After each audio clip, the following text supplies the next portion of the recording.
Welcome to the World United. Welcome to the World United. So today,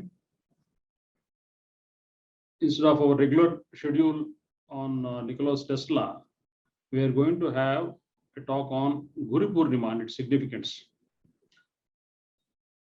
That's the main topic of the day. So Nikola Tesla will will discuss on some other day.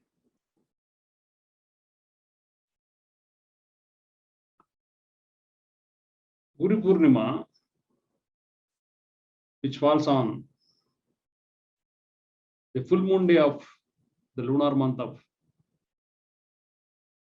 Ashada, of the 12 lunar months as per Indian calendar. Ashada is a month of rainy season, and on the Paurnami of Ashada comes the Guru Purnima.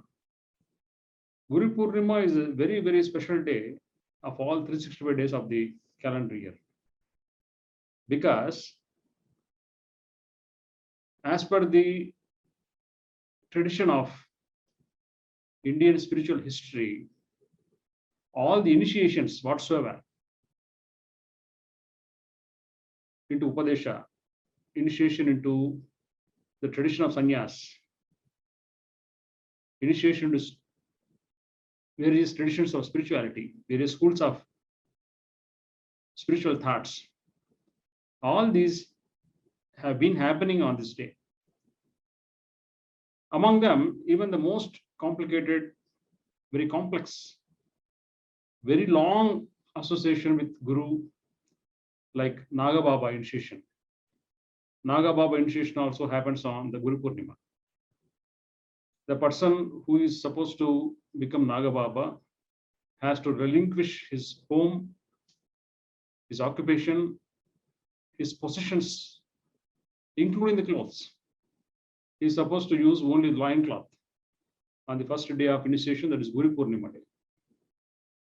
So the day he leaves all the possessions and relationships whatsoever, he becomes a Shishya to his Guru. And from this day onwards, he is called as Mahapurusha. This Mahapurusha, after 12 years of association with his Guru, takes a second initiation on exactly 12th year of the first initiation, and he becomes a Naga Baba. So complex, 12 years of preliminary teaching. Even the lion clothes will be removed on that day. He stands naked in front of truth. So all the types of initiations, even the first initiation as per the Indian spiritual history, happened from Adi Guru Shiva to Saptarishis. The Saptarishis change from cycles of time. As per this Indian tradition, we have cycles of time. Each cycle of time is called as Manvantara. The current Manvantara, Saptarishis are Vashishta, Vishwamitra, Kashyapa, Gautama, Atri, Jamadagni, and Bharadwaja. These are the 7 Saptarishis, and which are seen in the Ursa Major, or the Great Major constellation in the sky. So, of this Saptarishis, the great grandson of Vashishta is Vedavyas. Vashishta's son is Shakti, the elder son is Shakti. Shakti's son is Parashara, Parashara's son is Vedavyas. Vedavyas' son is Shuka, which means parrot. So, the initiation of Saptarishis about all the Vedas and Vedangas, about the entire spiritual wisdom that one has to know from the plane of this planet Earth, was given exactly on this day by Adi Shankara to these Saptarishis. And these Saptarishis are immortals. They don't have death. They don't have physical death whatsoever. They're alive, and they are the keepers of truth. They're the custodians of truth for the planet Earth. So the planet Earth is also evolving in terms of its frequency, vibration, and wisdom as well. So unless the mankind evolve themselves certain subtle frequency, the truth cannot be understood at a mass level. The truth is confined to only individuals, not en masse. So the en masse awakening of the planet Earth depends upon the frequency of the human beings who are living in the present generation. The highest truths cannot be understood. Any truth can be understood as per one's frequency and vibration. Though greatest truth is given to any individual, it cannot be understood, it cannot be assimilated. That's the reason why highest truths are not given to mankind. And all these controls are with the hands of the Saptarishis, or the custodians of the wisdom, custodians of all types of wisdom. Wisdom, it is not about just spiritual wisdom. All the inventions, discoveries, everything. What was the greatest truth, greatest science once upon a time is not the greatest truth and greatest science in the present era. Those technologies, though they have been given through several scientists, they are not utilized. They are not properly utilized. Most of the inventions, most of the thoughts, most of the ideas of a great scientist like Nikola Tesla was also not utilized. Even after 100 years of his birth, it's not utilized. So whatever it may be, Guru Purnima stands very, very special. And in the ancient times, in the ancient generations, and even today, in some traditions and some families, they practice what is called as Chaturmas. Chaturmas means the 4-month fasting. So they eat only once a day and observe a lot of penance, a lot of silence. These 4 months are days of practice. These 120 days or more are days of rigorous practice or continuous practice. These 4 months are meant for only practice, nothing else. So this period, this 4 months period, is called as the Shiva Shayana. Shiva Shayana means the time when Shiva sleeps. So when Shiva sleeps, the time is replaced by practice, by Saptarishis, because he's not teaching the rishis. For sleeping, he's taking rest. So those 4 months are continuous for fast. Why fasting? Because when you fast, you receive a lot of energy. You receive powerful, very, very powerful energies. And you become more centered, more conscious, and more internalized. When the tummy is full of food, the consciousness is much centrifugalized, it dissipates. The chances of dissipation is more. So fasting is very helpful. And fasting, silence, and a lot of penance, a lot of practice is observed during this 4 months Chaturmas till the Paurnami of Kartik Mas. And Guru Purnima day is specially observed not only as a remembrance or memorial of the teachings of Adi Shankara, Lord Shiva, to Saptarishis, but it is also observed in the name of one singular person, that is Vedavyas. Who is this Vedavyas? And what is his contribution to the world? So Vedavyas, as I told earlier, is the great grandson of one of the Saptarishis, Vasishta. Vasishta's son, elder son, Shakti. Shakti's son is Parashara, who married Satyavati, and from them was born Vedavyas. Vedavyas, the word Vyasa means one who edits, one who dissects, one who categorizes. So he has received all this knowledge from his father Parashara and divided the entire wisdom into 4 parts. The 4 Vedas, the Rig Veda, Samaveda, Yajurveda, Atharva Veda. And he has not taken many disciples to teach all these Vedas. He has taken only 4 people. Each one was taught only one Veda. each one was not taught all 4 Vedas because it's too difficult for a person to grasp all these 4 Vedas. So exclusivity was chosen, and Paila was given Rig Veda, Jaimini was given Samaveda, Yajurveda was given to Vaivasvata, and Samantu was given Atharva Veda. And these 4 disciples propagated the Vedas by oral tradition. And these Vedas are called Apausakas or Shrutis because these are not written. Though Veda Vyas has categorized the entire spiritual wisdom or wisdom of the world into 4 categories, they were only spoken. They were delivered. Human brain has been taken as a USB. Human brain has been taken the storekeeper of this knowledge and wisdom. So he has selected 4 USBs in the form of 4 disciples, and each one was given 1 Veda. And the tradition continued. These 4 people, Apausakas, Apausaka means that cannot be transmitted by paper, by systematic teaching. They have to be passed from one generation to another generation, one person to another person. They have to be only heard, Shruti, only to be heard, not to be seen. So these Shrutis or Apausakas or the 4 Vedas have been transmitted from person to person. If you observe in India, there are in North India, there are surnames, Dvivedi, Trivedi, Chaturvedi. So do you know how these names have come? So in the family of Dvivedi, there was a person who studied 2 Vedas. Dvi means 2 Vedas. That's why this family name has come Dvivedi. In Trivedi, 3 Vedas, the person was there who studied 3 Vedas. Chaturvedi, whose family is considered to be the highest form.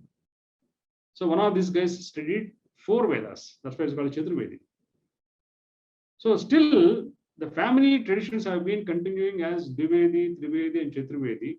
Though this current generation of people have not studied any Vedas, it has become only a family name, unfortunately. So these Vedas were transmitted by Vyasa, who wrote Mahabharata and who has begun writing of Brahma Sutra, the first contribution to the world of Brahma Sutras.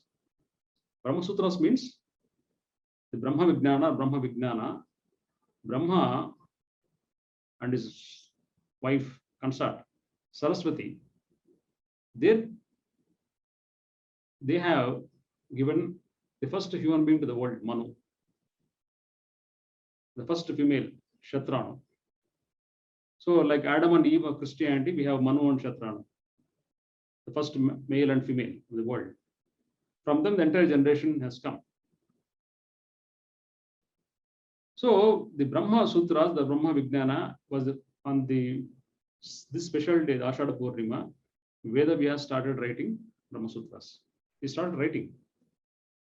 He has given initiation to all these 4 disciples on the same day. He received initiation from his father Parashara on the same day. And his grandfather, the Vasishta, received knowledge of Vedas from Lord Shiva himself on the same day. So this day, Guru Purnima, is special for initiations into spirituality.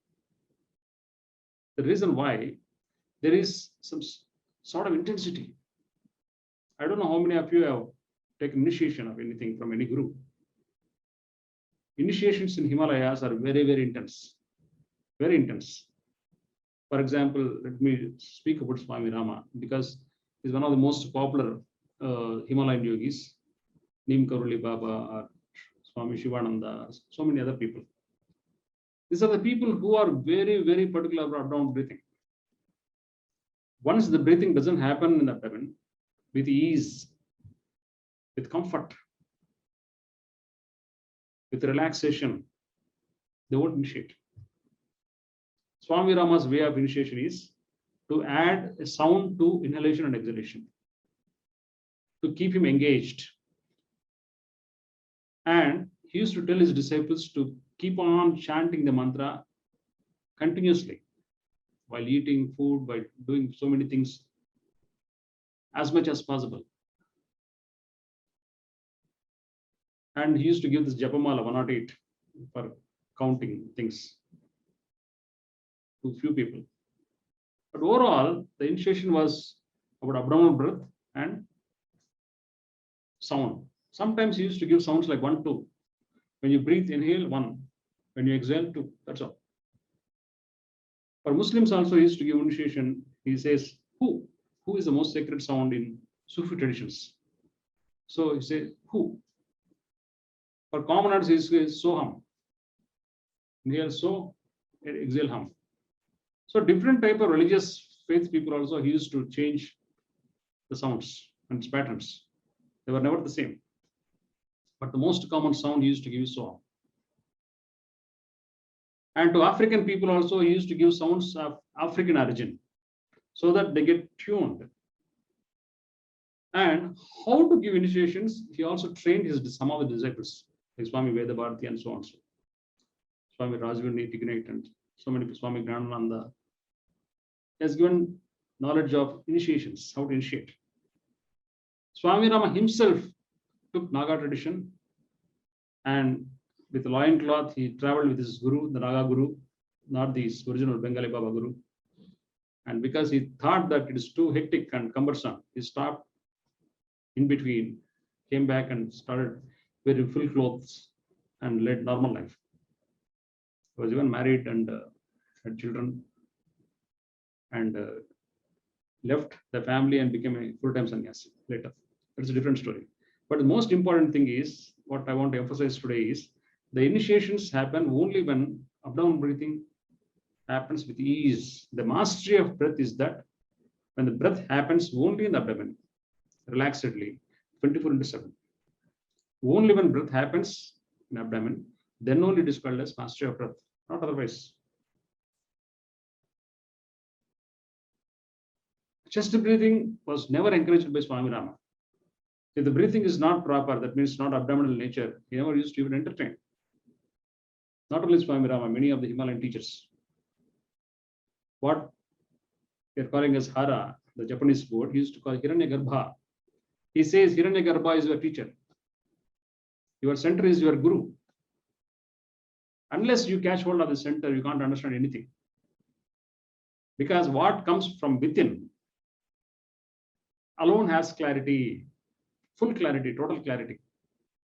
What doesn't come from within becomes a subject of analysis, evaluation, assessments. So many types of calculations. But what comes from within doesn't have any types of analysis, assessments. It comes with simple ease. It gives you complete understanding, a holistic understanding, a comprehensive understanding. So that understanding happens only in the center. All the scientists who have invented, who have discovered so many things, are those people who had a sudden hunch of idea, a sudden burst of silence. And in that silence, a thought emerges. And that thought is innovative thought, an inventive thought, a thought of discovery. All these inventions, all the discoveries happen like this only, when they have become totally silent.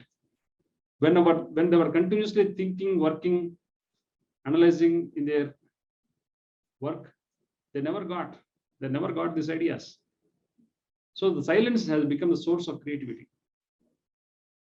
And the initiation for silence has been given on the day of the Guru Purnima. We call Vyasa. Someone was saying Vyasa means diameter. Yes, it means diameter. Why this name Vyasa has come as diameter? Spiritual knowledge is like a circle. It is described as a circle. Because spiritual knowledge is never linear. In a circle, there is no beginning point, there is no ending point. You can start from any point, you can start from anywhere, and you keep on moving round and round. There's no end for it. When you draw a line, you have descriptions like The first step, second step, third step, the destiny, the end point, arrival point, all these things. The linear thinking. In societal world, our complete thinking is the conditional thinking of linearity. For everything, there is systematicity. For everything, there is a timeline, synchronicity. For everything, there is gradualness, step by step approach. When it comes to spiritual enlightenment, all these gradualness, step by step approaches, the linear patterns fall away. They need to wither away. In fact, the spiritual wisdom takes birth only when the linear fashions, the linear styles are completely destroyed. Spiritual wisdom is a blossom. It's not a step by step practical guide. You cannot guide people in a step by step way, the way we teach so many sciences and arts in this Vibhyar world. Spiritual wisdom is all together different. So Guru Purnima has been a special day because Vyasa, the name holds. In the circle, Vyasa means diameter. The only way these four quarters, the four compartments of knowledge, the Rig Veda, Samaveda, Yajurveda, and other Veda, the four compartments, the four categories of knowledge, they meet at the center meridian. And you stand at the center, you have complete understanding of all these four Vedas. Even if Veda heard by anyone, they can't understand it. Only a person who stands at the center, who stays at his center, who mastered his center, alone can understand the truth. Alone can understand the Vedas. Vedas means truth. Vedas means knowledge. Vedas means wisdom. So a person who is at the center alone can understand all these four Vedas, the truth. So the reason why this person has been named as Vyasa, that is diameter, 2 cuts as a cross section of the circle. And he has cut into 2 lines. They create a meridian for all these 4 Vedas. Vyasa Purnima, we call it. On the same day, Gautama Buddha, the previous Purnima is called as Buddha Purnima, which came last month. On this Buddha Purnima, Gautama the Buddha attained enlightenment. He attained enlightenment on the day he was born. And he died on the same day, Vaishakha Purnima. After Vaishakha Purnima came this Ashadha Purnima. So, when he attained enlightenment, he was totally quiet and surrounded not by human beings. There was no one. There was no one nearby. There were only deers. And he called upon few deers and taught the science of Hara to them. That is the reason why till date, the olden Buddhist temples have 2 deers on the temple arch. Like we have Gopura in Hindu tradition, they have Buddhist temple arch. On the arch of this temple, they have 2 deers with raised heads, the center circle in between. That circle denotes the Bindu, the center of consciousness, as a symbol of the first teachings of Buddha given by him to the deers, the Hara Chakra, the Hara center. So before he went from Saranath to Bodh Gaya, he left 5 of his friends, 5 of his contemporaries, 5 of his companions at Saranath and told them, I am going to leave this pursuit of enlightenment forever and just be a wanderer. So these 5 people thought that Gautama Buddha had lost his interest in spirituality and spiritual wisdom. And these 5 people were staying at Saranath, which is quite far away from Gaya. So when Buddha got enlightenment, these 5 people and so many people came to know that he was awakened and waiting for his arrival. So by walk, he traveled from one Purnima to another Purnima and reached on this day at Saranath. And He taught all these 5 disciples the science of Dharma Chakra. What is Dharma? What is the way? What is Dharma? Is what is Dao in Chinese? Dharma, Dao, Advaita, all are same. There is no difference at all. Jan, Hara, Tao, Dharma, everything is same. There is no difference at all. So he taught these 5 disciples, and they also became enlightened later. And after this Ashada Purnima, he started traveling towards Sri Lanka. There used to be congregations across the world, most importantly in Sri Lanka, the place of Kartikeya or Kumaraswamy. So on the way, next Ashada Purnima, next Vaishakha Purnima, that means Buddha Purnima day, the first anniversary of his enlightenment, he stopped at Guntur district of Andhra Pradesh, Amravati. There he gave the first public talk on Dharma Chakra again. So later one day we'll discuss in detail about what this Dharma Chakra all about. What are the 24 insights of Dharma Chakra? What are the 12 creatures from whom we need to learn so many things? We will have a discussion later. So what are the 24 qualities of the master which Gautam Buddha wants to tell through this Dharma Chakra principles? In the same circle, the wheel of wisdom was taken as emblem and kept in the international flag as per the recommendations of B.R. Ambedkar ji. B.R. Ambedkar in the fag end of his life turned into a Buddhist and was completely inspired by the principles of Gautam Buddha and specially recommended this Dharma Chakra to replace the Charaka of Mahatma Gandhi. So the first Indian national flag had Charaka of Mahatma Gandhi, and Charaka was replaced by Chakra as per the suggestions of B.R. Ambedkar. So what this Dharma Chakra all about, and what this the teachings of Dharma Chakra, what are the creatures selected by Gautam Buddha for learning, and what are the qualities of the master each creature depicts, we will discuss in detail talk. So Gautam Buddha's life also began the first teaching, his very first teaching on the day of Guru Purnima. So that's how Guru Purnima has become very, very special.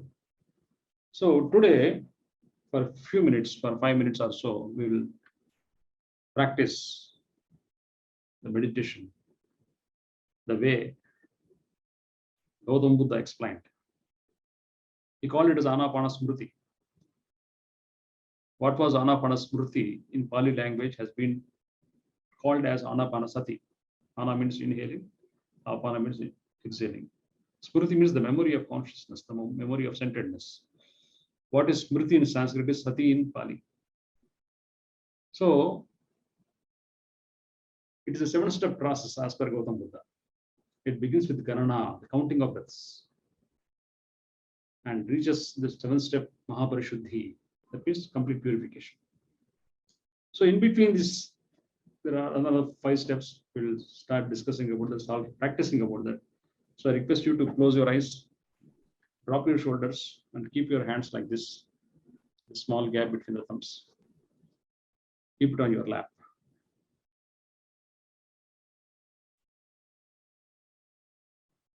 Drop your shoulders. Keep your attention relaxedly on your breath.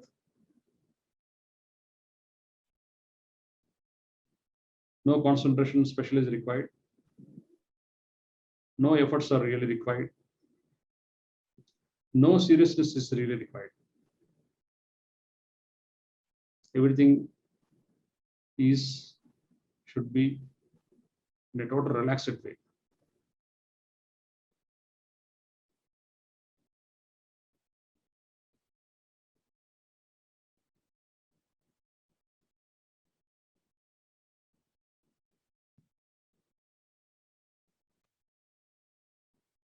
Keep watching the inhalation and exhalation.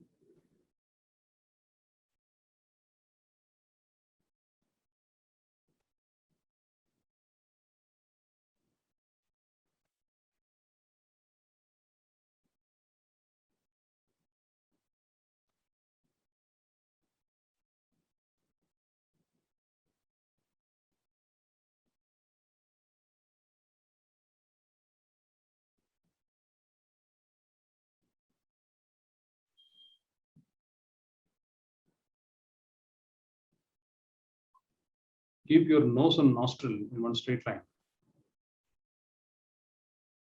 Nose and navel in one straight line. With every inhalation, the abdomen bulges. With every exhalation, the abdomen goes within.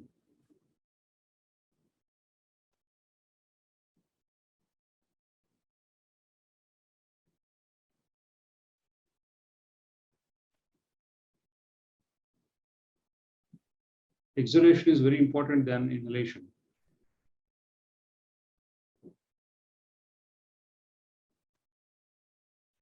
Because by the time exhalation ends, you sink into the hara. The terminal point of exhalation is the moment of nirvana. What Gautam Buddha calls as nibbana is Sanskrit nirvana. Nibbana means steaming, steam. The solid becomes vapor. You become more lighter, you become more vaporized. With the terminal point of exhalation, when you sink into the hara, you experience a moment of nibbana or nirvana.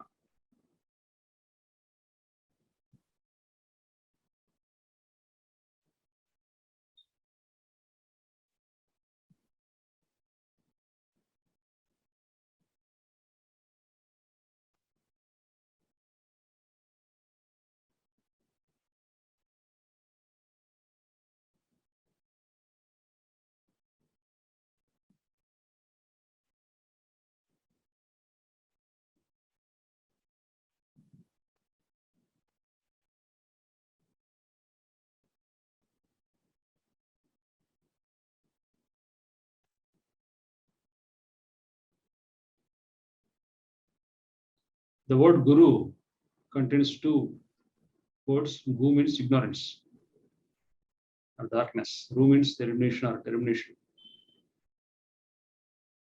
This ignorance is carried in the form of mind and heart. Ignorance is at the level of mind, at the level of heart. Ignorance is at the level of thoughts and at the level of emotions or feelings.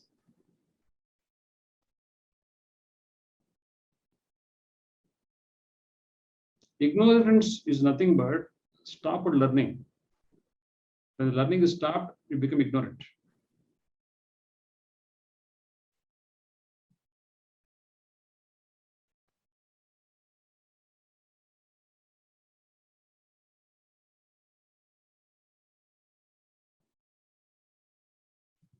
So mind tricks you to make you believe that you have arrived. And the emotional body, the heart, makes you believe that you have arrived.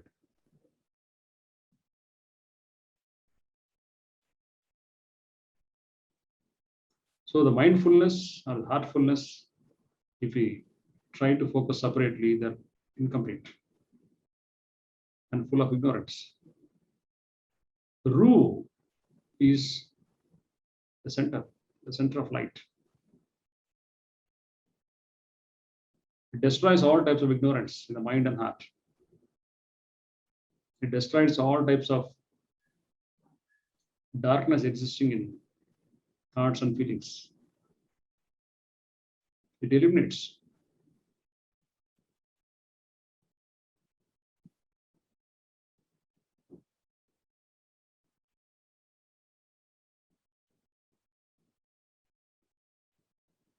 Hara is the place where the mind meets the heart, the place where thoughts meet the feelings. The mind and the heart become one, mesh into this center of silence, center of wisdom, otherwise called as Hiranyagarbha or Hara.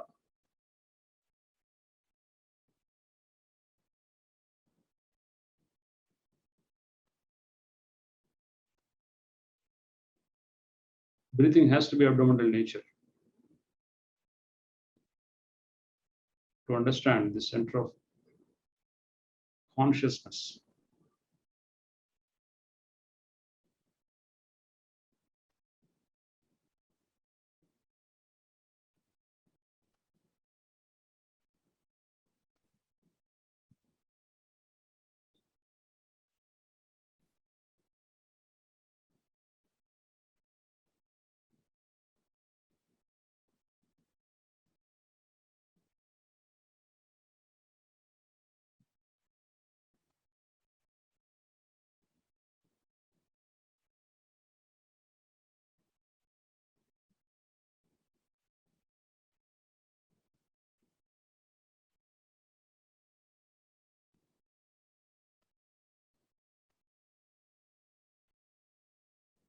Invoke the Guru inside, activate the center inside,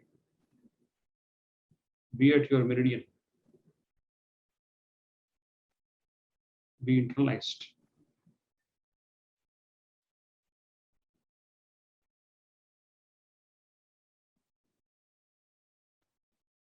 Stay still.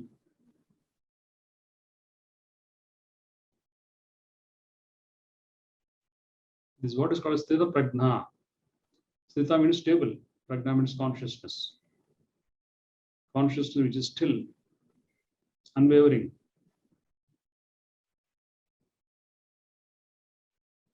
Consciousness becomes still at the center.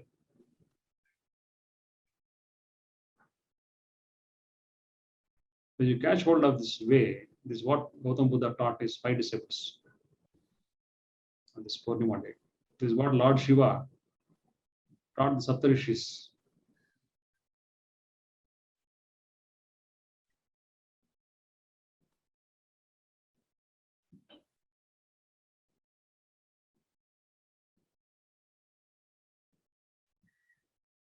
On this day, all the initiations happen in Himalayas.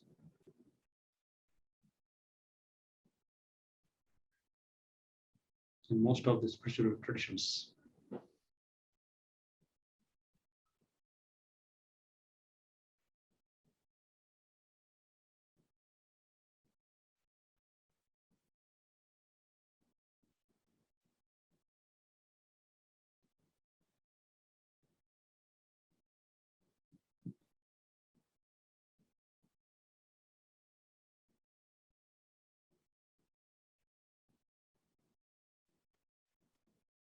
Carry this Guru principle in your center forever.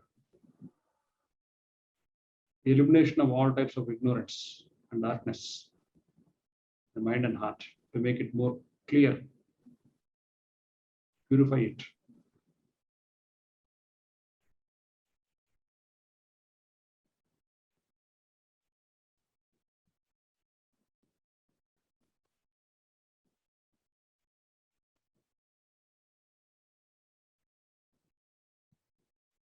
And memorizing the elevated level of consciousness makes it complete. As Spruti,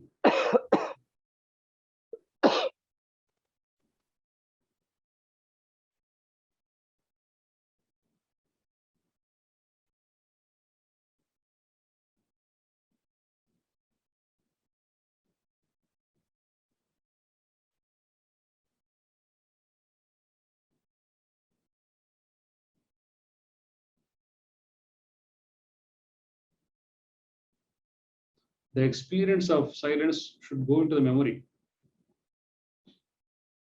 so that as and when you want to be silent, just recall that memory and immediately become silent without the help of any technique or procedure or a method.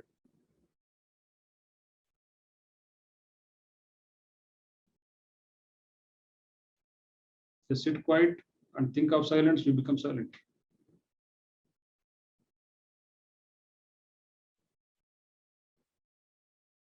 Keep your mind's attention onto the hara. So the best way of becoming more silent inside, the best way of making yourself empty.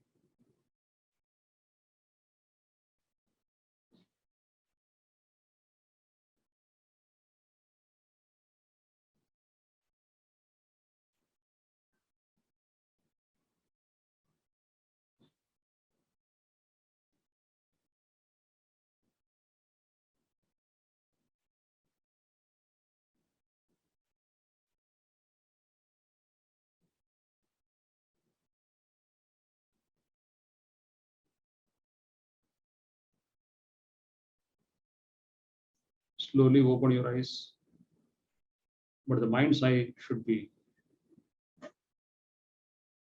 in center. The mind's eye should be eternally directed towards one center.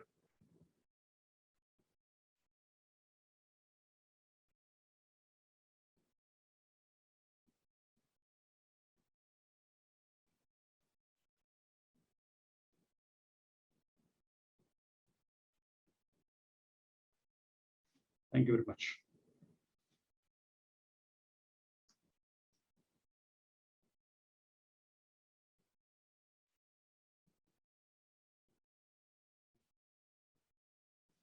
If there are any questions, welcome them.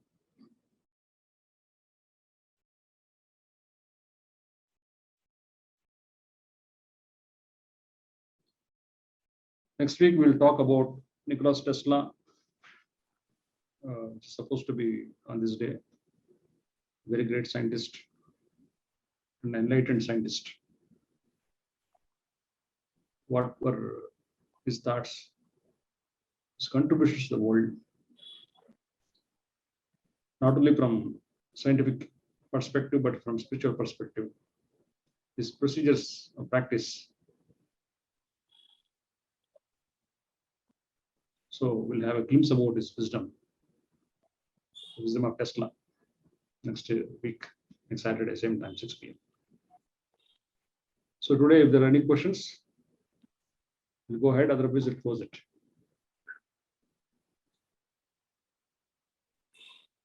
Are any inputs, anything to convey?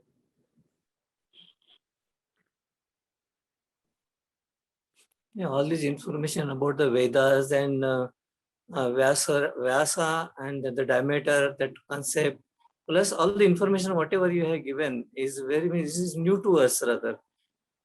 This origin of Vedas, and I mean, it has some origin is there. Means whatever information you have, that Smriti, all this information is very useful rather. There's a recording of this speech is not available, I think, most probably, or you will make it available so that we can go through it once again and then revise ourselves for the. So I will get it uploaded. I will ask someone to upload the part. Okay. That will be useful rather. Yeah. Because all this information is new to me rather. But very, very useful rather. Definitely will make it available. Yeah, please. Yeah. Sure. Yeah. Thanks a lot for this information. So we'll call it a day. Next Saturday, we'll meet up, we'll catch up at 6 p.m. Thank you very much. Sure.